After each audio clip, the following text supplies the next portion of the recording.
მოგესალმებით. დღეს გვინდა წარმოგიდგინოთ მნიშვნელოვანი ანგარიშის წინასწარი მიგნებები, ეს ეხება საპროტესტო აქციების დროს წამების და არასათანადო მოპყრობის გაანალიზების შედეგებს და წინასწარი მიგნებების გაცნობას, რომელიც უკავშირდება 2024 წლის 28 ნოემბრიდან 20 დეკემბრამდე ჩათვლით პერიოდს. ეს ანგარიში მომზადდა ყველა წამყვანი იმ ორგანიზაციის და ექსპერტის ჩართულობით, რომელიც წამების მიმართულებით მუშაობს მსოფლიო მასშტაბით.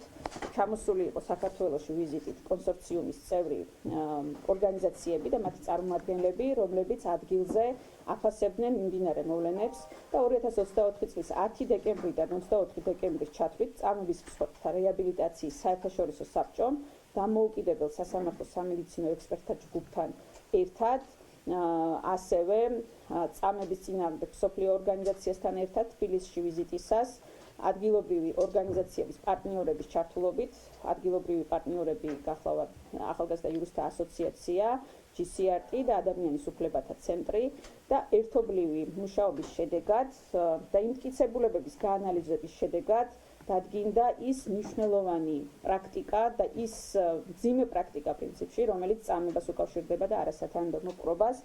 ამ პროცესთან დაკავშირებით გეტყვით, რომ გაანალიზებულია როგორც ღია წყაროებში მოპოვებული მტკიცებულებები, ასევე უშუალოდ მსხვერპლებთან, მოწმეებთან და სამოქალაქო საზოგადოების წარმომადგენლებთან ჩატარდა ინტერვიუები, რომელსაც საერთაშორისო ექსპერტები ატარებდნენ და საპოლიციო ძალების მხრიდან ძალადობის 11 მსხვერპლის დამოუკიდებელ სამედიცინო შეფასებას ჰქონდა ასევე ადგილი, ესეც ჩატარდა და სწორედ აი ამ სამედიცინო დოკუმენტების და სხვა მტკიცებულებების ერთობლიობაში მიღებით დადასტურდა, რომ ადგილი ჰქონდა წამების პრაქტიკას და ამასთან დაკავშირებით უშუალოდ სამედიცინო მტკიცებულებები როგორ ადასტურებს ამ პატერნებს, ამ მოდელებს, ქცევის მოდელებს, ამასთან დაკავშირებით ლელა ისაუბრებს. მოგესალმებით ყველას. მინდა გითხრათ, რომ სოფლიოში ფაქტობრივად წამყვანი სასამართლო სამედიცინო ექსპერტები იყვნენ ჩამოსულები, რომლებმაც 11 ადამიანის გასინჯვა მოახდინეს. თითო გასინჯვა მიდიოდა სადღაც 1 საათი და მინდა შევადარო, ვთქვათ, იგივე ადამიანები სამხარაულში, შესაძაც მიდიოდნენ გადამისამართებული შემოწმებაზე, სადღაც 5 წუთში უშვებდნენ მათ. და სასამართლო სამედიცინო მტკიცებულებები აჩვენებს მსხვერპლთა ტრავმების შემაშფოთებელ მოდელს, სადაც სახისა და თავის დაზიანებები განსაკუთრებით ხშირია. ბევრმა დაზარალებულმა მიიღო მძიმე დაზიანება, მათ შორის ცხვირის სვლის მოტეხილობა, თავის ტვინის შერყევები და რბილი ქსოვილების მასშტაბური დაზიანებები. უნდა აღინიშნოს, რომ ეს სასამართლო სამედიცინო ექსპერტები და ეს ორგანიზაციები მსოფლიოს მასშტაბით სხვადასხვა კონტექსტში აფასებენ წამების შემთხვევებს. ასევე ხაზგასმით წერენ ისინი ანგარიში, რომ 2020 წელს მათ ბელორუსში შეაფასეს დემონსტრანტებზე თავდასხმების საპოლიციო ძალების მხრიდან და ამბობენ, რომ საქართველოში გამოყენებული ძალა დემონსტრანტების მათ შემაშფოთებლად მაღალია და ეს მიუთითებს ფართოდ გავრცელებულ თანმიმდევრულ და მიზანმიმართულ პრაქტიკაზე, რომლის მიზანია ფიზიკური ძალის კონცენტრაციით თავის არეში ზიანის მიყენება. ასევე მრავალი პირი ახსენებს, რომ რეზინის გარსის ხელთათმანებით ხდებოდათ მათ თავის არეში, რაც ზრდის დაწვის ძალას და იწვევს დაზიანებებს, რომელიც შეესაბამება დაფიქსირებულ შემოწმებას, რაც დააფიქსირეს სასამართლო ექსპერტებმა. ასევე აღინიშნება სხეულის სხვადასხვა არეებში, ნეკნებში, ხერხემალში დაზიანებები და ეს ყველაფერი არის დადოკუმენტირებული. ეს მტკიცებულება გამოადგება ადამიანებს როგორც ინდივიდუალურ სარჩელებში და ასევე გვიჩვენებს այն კანონზომიერებას, რომლითაც საპოლიციო ძალები იყენებდნენ გადამეტებულ ძალას დემონსტრანტების მიმართ.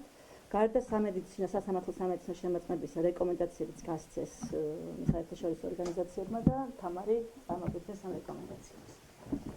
მოგესალმებით.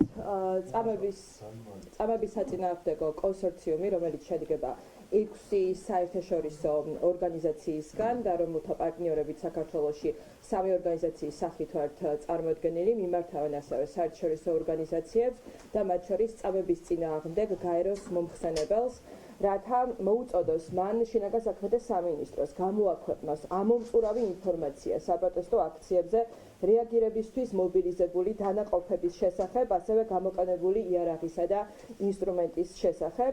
მიიღო სასწრაფო ზომები დემონსტრანტების დასაცავად, ასევე მიაქციოს სიტუაციას ყურადღება რეგიონული და საერთაშორისო ადამიანის უფლებათა მექანიზმების ფარგლებში, მათ შორის მოუწოდოს გაეროს ადამიანის უფლებათა უმაღლეს კომისარს და ადამიანის უფლებათა საბჭოს დააკვირდეს სიტუაციას და ხელი შეუწყოს დამნაშავეებისა და ადამიანის უფლებების დარღვევის ჩამდენი პირების პასუხისმგებლობის საკითხის დადგენას, ასევე მათ შორის საგამოძიებო მექანიზმების, მაგალითად ეუთოს მოსკოვის მექანიზმის გამოყენებით. ჩვენ სამოქალაქო საზოგადოების ორგანიზაციებმა საპროტესტო ტალღის მასობრივი, უკანონო, არაპროპორციული ძალადობრივი მეთოდებით დაშლისთანავე მივმართეთ სხვადასხვა საერთაშორისო მექანიზმს და უკვე დღეს ჩვენ ხედავთ, რომ ამ მოთხოვნაში გვერდებიან ასევე წამების წინააღმდეგ საერთაშორისო კონსორციუმის წევრი ორგანიზაციები და ისინიც ხედავენ, რომ საქართველოში აქციების დაშლას, დარბევას ასევე ჰქონდა ის ხასიათი, რომელიც საბოლოო ჯამში გულისხმობდა ადამიანების წამებას და მათ მიმართ არასათანადო არაადამიანური დამამცირებელი მოპყრობის განხორციელებას.